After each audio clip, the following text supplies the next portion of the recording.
Hello, welcome back to Auto Pop Culture, and today we're going over the top, the albums of best albums of the decade. And today we're gonna go over 2018 and just 2018 because I want to make a special video for 2019. So this is my top 10 for 2018, and let's get started. 2018 was a decent good year. I don't really have much to say about it other than there's some good albums that came out of it.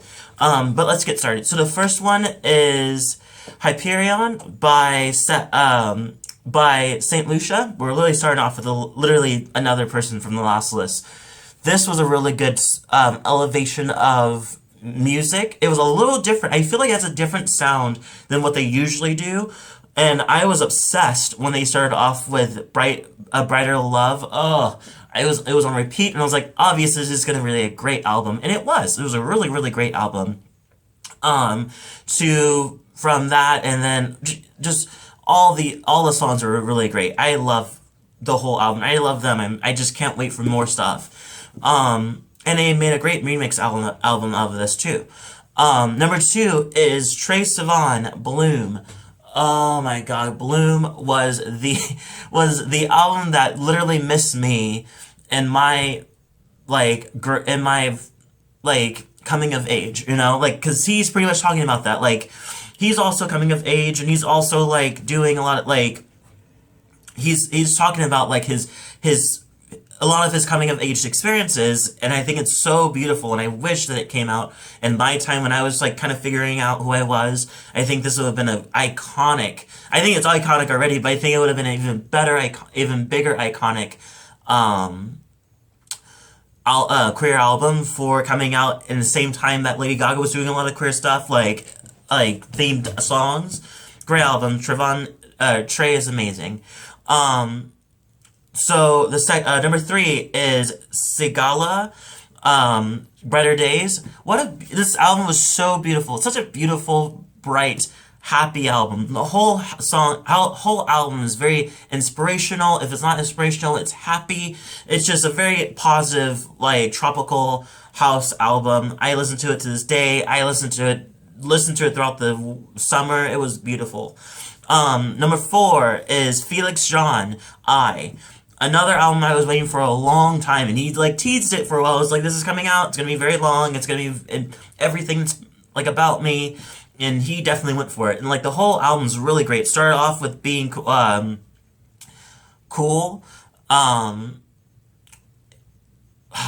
I forgot who the artist was featured in it, but it's really, really, it starts off immediately with a great song, goes through a lot of songs, but it's a really, really good album.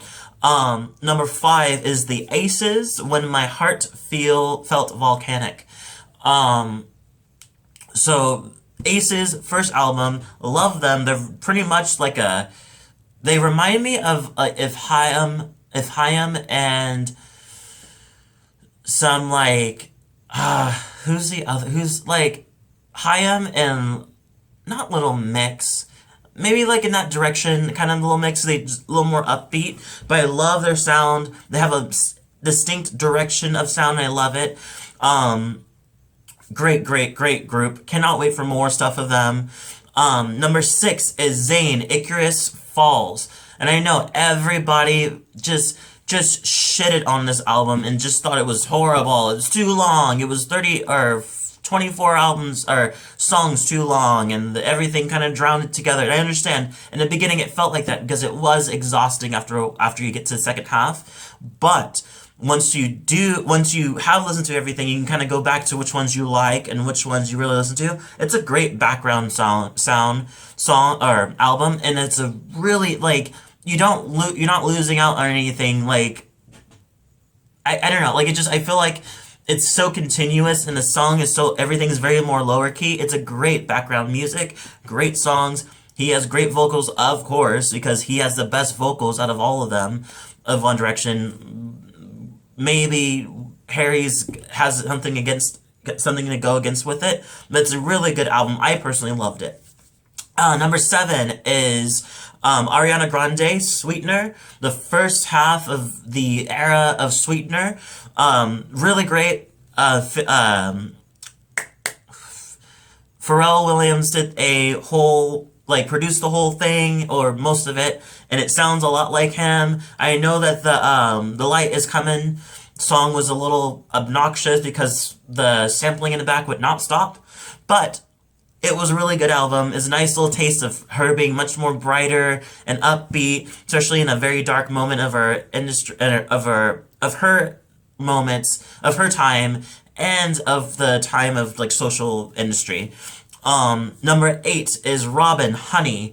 Didn't even know that she was going to come out with anything. Didn't have a plan. I didn't really think about it, and then she came out with it, with Honey. Well, with the single Honey, which is I was amazed and very into. Great drifty song, amazing song, and then she comes out with the whole thing, and the whole thing is really great. It's very short, but I think the shortness just makes me want it more and makes me more appreciate it even better.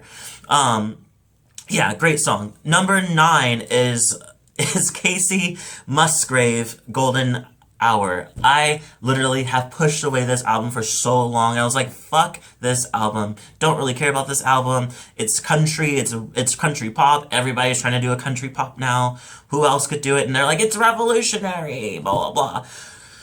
So I did listen to it, and I actually did like it. Like, I really did. Like, I was like, oh, this is actually good. I get why people like it. Do I think it's like top?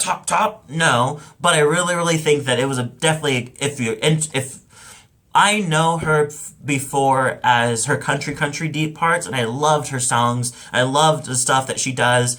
Daddy's in Love. Daddy's hooked on Mary Jane. Daddy's hooked on Mary Kane, or Mommy's buying Mary Kane or whatever, and Dad's hooked on Mary Jane or whatever. But that song is really great. And then Arrow is what the song's called. And this album is really great. It's a little more poppy, but it still sounds great. And she's gorgeous, and she's moved to the next level of pop and country. Great combination. And then finally, Milo. Number 10 is Milo, Adult Contemporary. Milo Green, sorry. Milo Green is a great band. Great band. They've always been known to have the background things and like songs and like a lot of Shonda Rhimes stuff, and then some stuff in, I want to say maybe CW took some of their stuff and kind of put them in a lot of songs. So you can hear a lot of their songs in the background in a lot of drama TV shows. Well, they have switched their style in the past 2 albums, with the last album really good, and then this one just completely switched it into more contemporary, adult contemporary, defining what it is, and it's a mood. You have to listen to it on a rainy day, or you have to listen to it in a like foggy day. Just the sky has to be in the mood for you to listen to it, and I think that's to give an ultimate listening to. I just love it. I love it. A shout out, an EP shout out is Liam Payne, First Time. Really loved it. It was a great example of who he is. Didn't really care for the album that came out afterwards, but this was what I was hoping for. But it was a good thing. I completely was surprised over it. Leave a comment below, tell me what you thought about my list. If there was somebody that I missed out. I know I don't really do a lot of rap in it, but I'm very more pop type of person. But I do like rap. So if there's one that I missed out, definitely let me know so I can get into it and I'll listen to it myself. I hope everybody has a great week, and I'll see you guys in the next video.